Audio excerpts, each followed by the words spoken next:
A Swift Kick in the Ass, episode 34.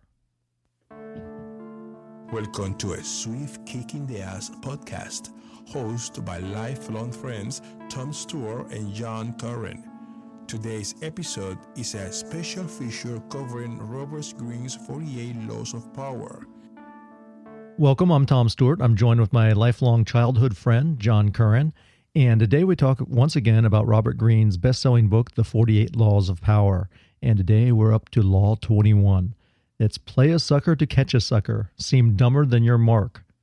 Here's the judgment. No one likes feeling stupider than the next person. The trick then is to make victims feel smart. Not just smart, but smarter than you are. Once convinced of this, they'll never suspect that you may have ulterior motives. I like ulterior motives. Yeah, thank you. Thank you, Tom. Thank you for making me feel smart. You ever have this pulled on you though? Because I've had people try to do this to me, and I was like, you feel the BS coming out of their lips when they're talking. Yeah, all the time. Sometimes I get that feeling from myself. You're so smart. Yeah, as I look at myself in the mirror and say, "Oh, I'm so smart. I'm so great." No, I'm just kidding. Everybody likes to feel smart. No one wants to feel dumb, and this law really hones in on that arrogance and the need that some people have to impress other people. I think that the power is not about arrogance. It's not about impressing others. It's more than skin deep. It's more than what people see. I think of us as being icebergs. There's some, you can see just so much up on the surface, but there's so much more down below. God, which could be baggage. Right. Or skeletons in your closet. It could be baggage. Definitely. That's how I'm going to take it. Not where your mind was going. But it actually reminds me of this guy that I knew in graduate school. He was Turkish, and he wanted to learn the various slang, American slang. And at the end of the year, after my buddy and I taught him all this American slang, he said, "I just want to thank you guys for teaching me how to speak like an American." And he went through each of the various things, various terms that we taught him. But what was so funny is he said, "I have learned to be cool, but not frozen." I don't know. It seemed to connect to the iceberg. The mean thing is, remember Tom, my Chinese friend, when I was a kid? Oh, yeah. And, Tom had come over here when he was 13 or 14 into America. So, he had a real hard time picking up English, but he taught me some Chinese, of course, curse words. But that was the wrong thing to do, because whenever we went to like the mall to hang out, if I saw other Chinese people, I would start screaming these curse words, and they would automatically start looking at him and give him dirty looks. And he'd be like, "Oh, well, why are they looking at you?" He would get so mad. It's like Cheech and Chong, where I know exactly what you're going to say. They were saying pendejo, yeah. Which means I think it means asshole. I just saw that. And sorry to cuss, but it's not a good word that it means. And so he tells them, it means good friend. So he starts calling everybody that. Well, it's when they remember they accidentally crashed their van onto someone's yard, and the Spanish family comes out, and he starts calling them all pendejos. He's like, hey, pendejo, how are you? And they all start yelling, and he thinks they're all getting excited, but they're all yelling and cursing at him. Yeah, my good friend. Anyhow, it's, once again, I'll get us back on track here. So, once again, the laws of power not only teach us how to learn how to play the game, but it also helps us learn how to avoid being played. And having someone else make you feel smart, it might feel good, but we all need to be aware of that when somebody's, blowing smoke out your, up your butt. Is that a Yeah. good Yeah. saying? And the BS alert should go off when, the people, when you start to think, is that guy really that dumb? They could be a wolf, in sheep's clothing. They could be trying to pull the wool over your eyes. Well, I heard that saying that you blow smoke up your butt actually came from a medical treatment that they used to do, like back in the 1700s or something, where they used to like pump smoke up there because they thought it cured certain ailments. I wish some of our listeners would actually do some fact finding on the things that we talk about, because I think you're trying to pull the wool over our eyes. I heard that. I promise you, man. It's like the whole thing with leeches. They used to think leeches were a medical treatment, right? And that was here in the United States back in the 1700s. You used to go to a barber shop and they would put leeches on you as part of the deal. Because the barbers back then were also considered medical doctors, or at least close to it. That just conjures up all sorts of just terrible visions of how that treatment would give, how that treatment would go about. I still don't buy that. But in fact, I went to an old barber shop yesterday. I've been going to one of those standard big brand places that promise they're going to cut your hair. Not for me, for my son Hunter. Okay. And I was like, every time I go, they always treat me rudely, and it's like I'm doing them a favor to be in there, or like they're doing me a favor. I'm sorry. And so I was like, there's this little barbershop like 2 blocks away from me. I'm just going to stop there and go there. And the guy gave the best haircut. I mean, it took him a long time, but he provided great service, and it was just cool to see something. I felt like I was contributing to the small guy instead of the big brands. I think that's great, but I really thought you were trying to pull the wool over our eyes, because I was like, the last time I went to the barber shop, hey, come on, Tom. Hey, well, the thing is, the guy saw me walk in first. I think and it was like right around closing time. I think he was like starting to reach for his gun, thinking, okay, this guy's not coming in for a haircut. He's coming in to hold up the joint, but then he saw my son pop out behind me, and he was like, oh. I think I'm really going to get into some useful tips here, because we're going way off. I guess the tip that I can think of is that it's important to read the fine print. Not only in contracts and in agreements, but also in situations. And the reason why I say that is because there could be more to it than meets the eye. If you don't keep your eyes open and pay close attention to what's being said, say for instance, going to Tom's story about going to the barber, he has no need to go to the barber. Now, if you're just listening to this and you've never seen a picture of Tom, you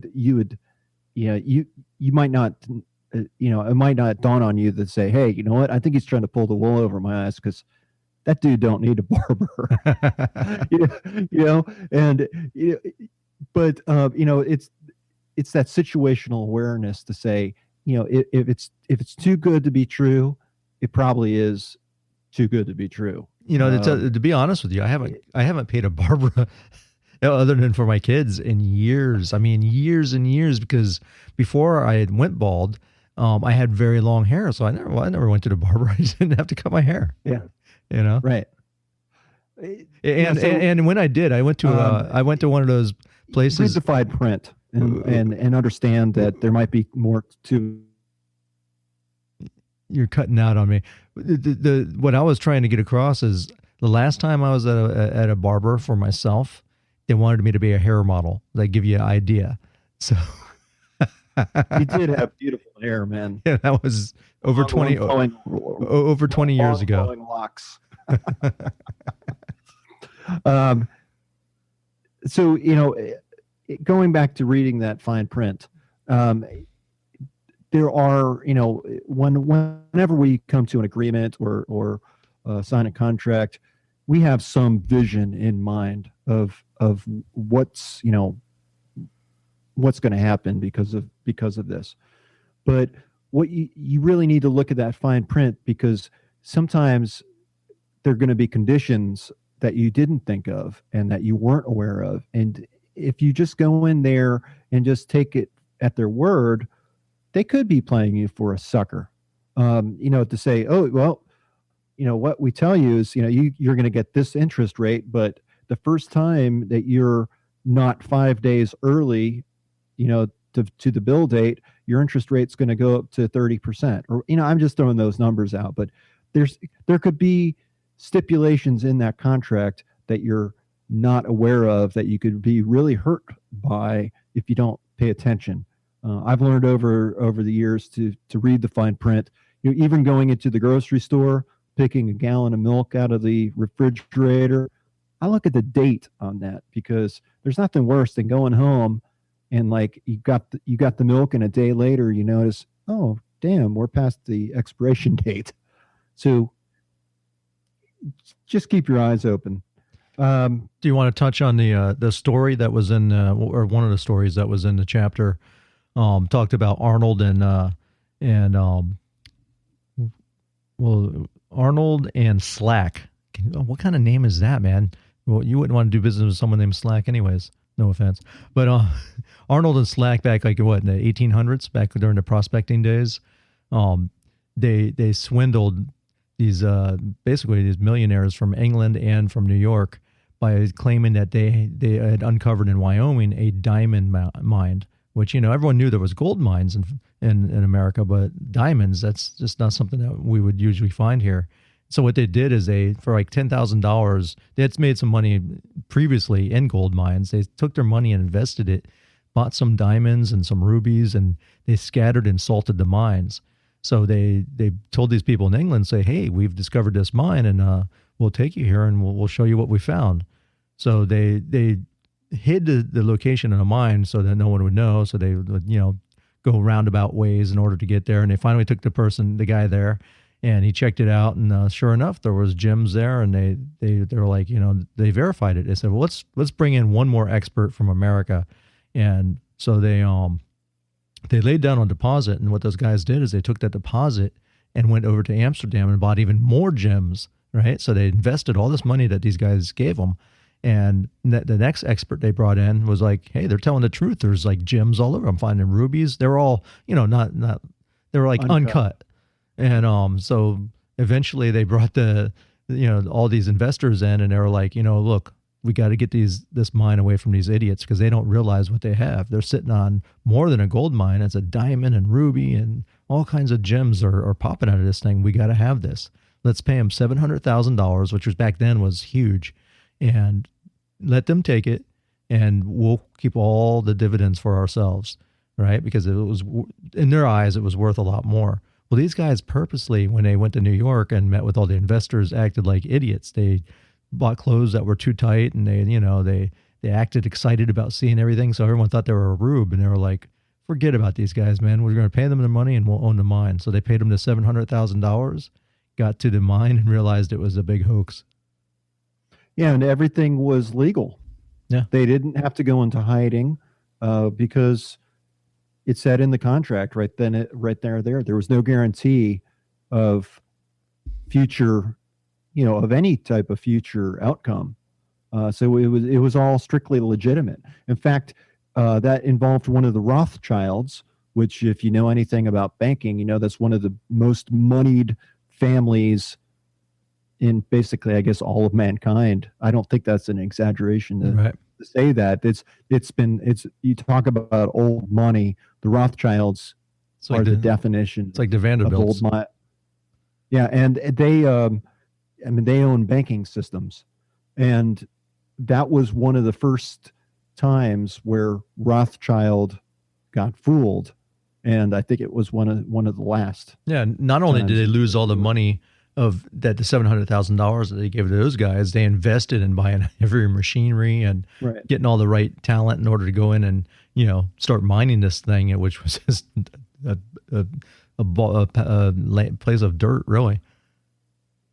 Yeah, and what they said also is that these guys, even though they salted the mines, they really didn't make a big story out of it.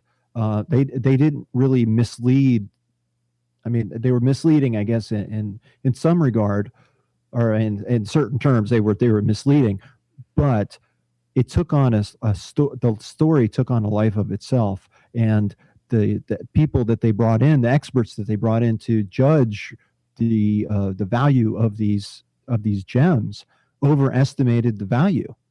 So I think they said they spent like $10,000 on the gems, and the estimate came up like $1 million or something like that. I mean, just gross. The experts were wrong, and experts aren't always right, because they got caught up in this day and age. They got caught up in the hype. It's interesting. Expertise and authority, especially in these days, it should be more than just an appearance.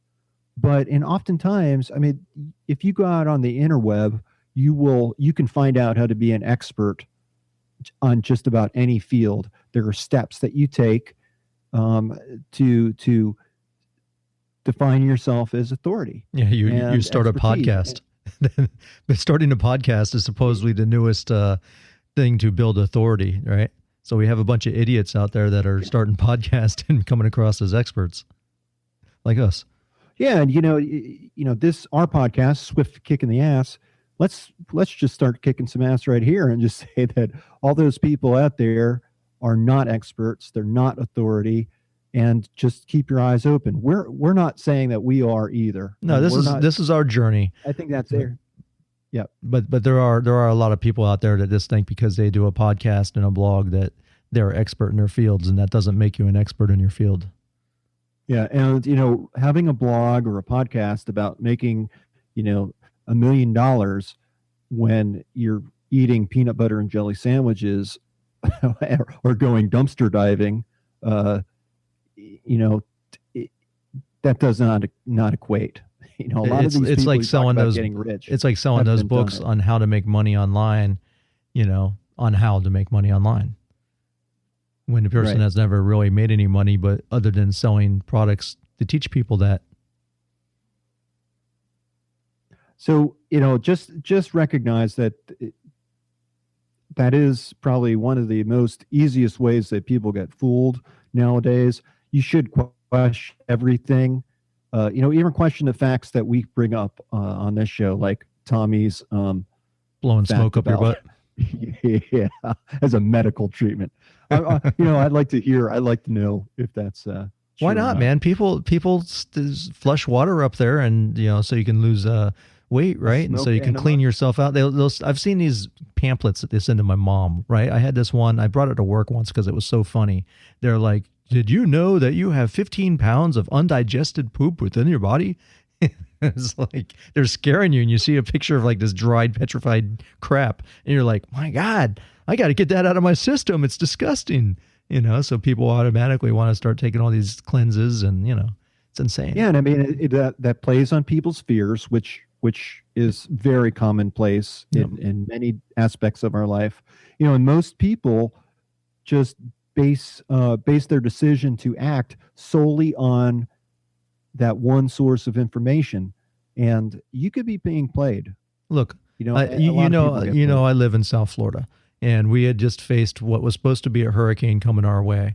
But they make the hype. The news gets so hypey before that I went into Home Depot the other day, and it was like mass hysteria of old ladies looking around trying to buy batteries. All they had was batteries and water. Like that's all you need for a hurricane is batteries and water. And people were like fighting to find the D-size batteries because they were out of them. They were sold out. All they had was C's and double A's.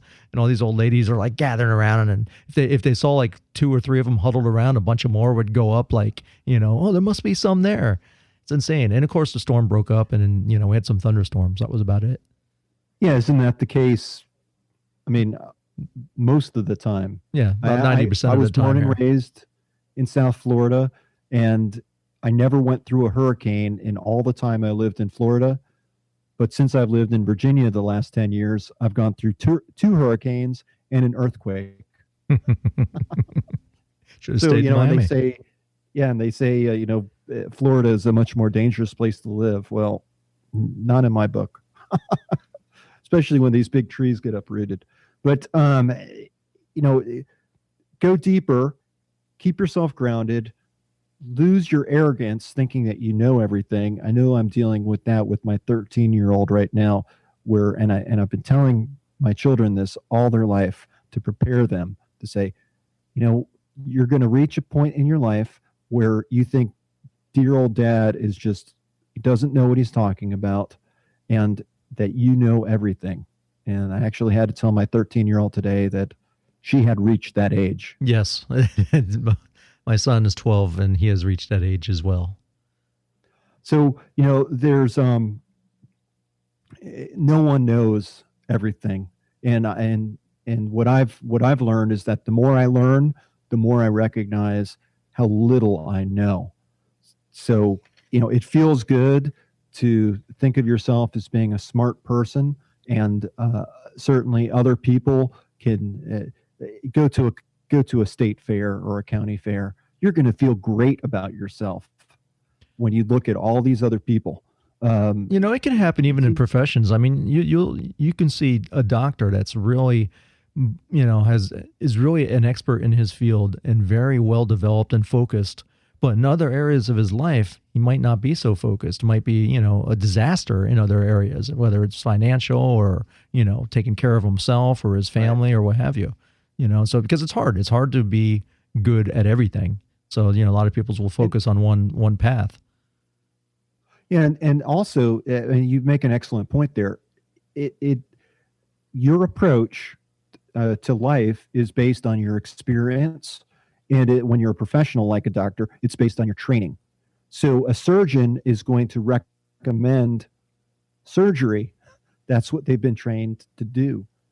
And that's not always the best case, not always the best thing to do. So know what your options are. Yeah, because make your own decisions. One day there might be a podcast, 200 years from now, and they'll talk about, can you believe what these people did? They blew smoke up people's butts. Yeah, Tommy, I'm sure they're going to say that. What's very interesting too is with Law 21, to play a sucker to catch a sucker. This is a very important law. It reiterates, or it brings together elements of almost like most of the laws that we've already discussed. I mean, if you go through the table of contents for laws of power, and law number 1, never outshine the master. What are they saying? They're saying, play dumb. Play dumb. Don't let the master think that he's smarter than you are. Law number 3, conceal your intentions. Again, play that game so you're not telling everybody your business. And the list could go all. Every time we talk about the laws of power, I always think of Star Wars. I always think of Emperor Palpatine when he was a senator and when he was just hiding and playing like, a kindly old man and, turning people against each other. But he was, basically pulling the strings on the entire universe. And it's such a good illustration of this book. Yeah. I mean, I think there are a lot of other, popular movies or TV shows or books that play upon the laws of power. Well, we're gonna touch on some of those. Yeah, we are going to touch on this. Let's see. I want to get back to the actionable items because I think that we've gone a lot, gone off quite a bit, and I think that's great. But I want you to walk away from this, with a new way of looking at power and recognizing that you don't have to be played the sucker. Keep your eyes open and be smart about things, and don't just jump because someone says to jump. Read the fine print. Go deeper than just the surface. If people say something that you think is too good to be true, chances are it's going to be. So do your research and make that determination for yourself and do what's good for you. Know all the ins and outs. Systems are ways of doing things. That's all they are. It sounds complicated. It sounds a bit intimidating when you say, I have a system of doing this. That just means they have a way of doing things. We all have systems. We all have certain different ways. When I was in the Air Force, we used to carry a book called a flight checklist, and it would basically tell us a procedure for everything that we needed to do for our job, and broken down. And this is step one, and they'll put little subjects like A, B, C, and you had to follow that in an emergency, because what happens is you get confused, and it was good to have something to refer back to. But it was basically just a system. It was a system that they could implement, and anyone could reproduce what we were doing as long as they had that book. Yeah, and I agree. Systems do have their place, and if you work for a big company and you have paid time off, that's part of the system. There are basically rules to follow according to that system. Our government has a number of different systems of checks and balances that are supposed to keep power in place. But my point is not really to bash systems or ways of doing things, but to say that when you know what the rules are, you can know how to work them to your advantage, and you can learn how to get around them in some cases without breaking the law, without breaking the rules. If those who understand the rules best can help leverage that knowledge to your advantage. Well, that's why it's so hard to catch a white-collar criminal sometimes, because they're so good at what they do, because they know the field that they're working in.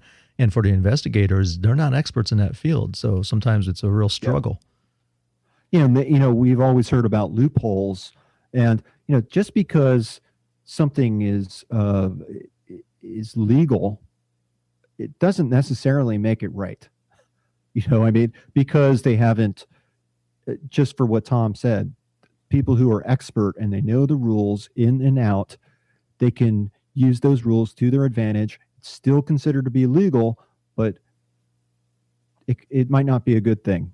Well, the opposite goes too. Sometimes there's a rule or a law that is not necessarily a law that's true.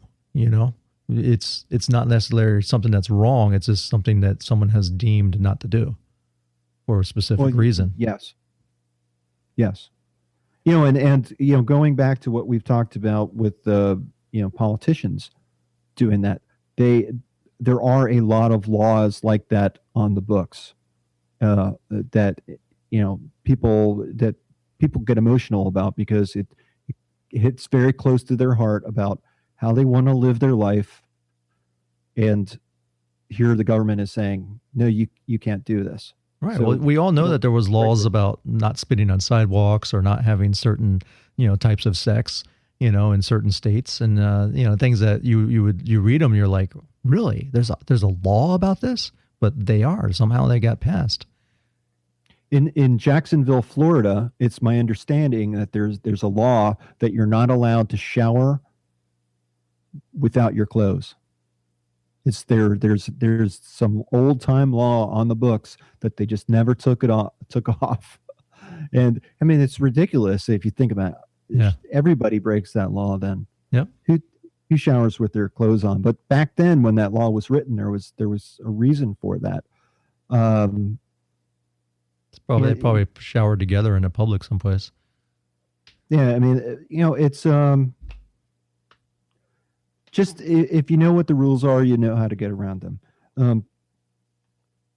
Don't know who you're dealing with. Again, that was one of the other laws that we covered. And don't be an open book, because I think when you give too much information out, especially to people that you don't know, that can be used against you. And someone who is playing dumb will use that information to their advantage and leverage that against you. So just do your own thinking. I think that's really the end point. Be careful, be smart, do your own thinking, and we'll be talking to you next time. Yep. With Kicking Ass. That's right. Thanks for listening. Make sure you stop by swiftkickingtheass.com. We have a new action plan. It's a 10-page plan that John has put together, and it's got some really good stuff. It may change your life, so you might check it out. That's swiftkickingtheass.com for easy email swipe. And I trust you. We don't send out emails unless we really need to get a hold of you. So no worry there. We're not going to spam you. You probably won't see an email for another 10 months. All right. So check it out. Thanks.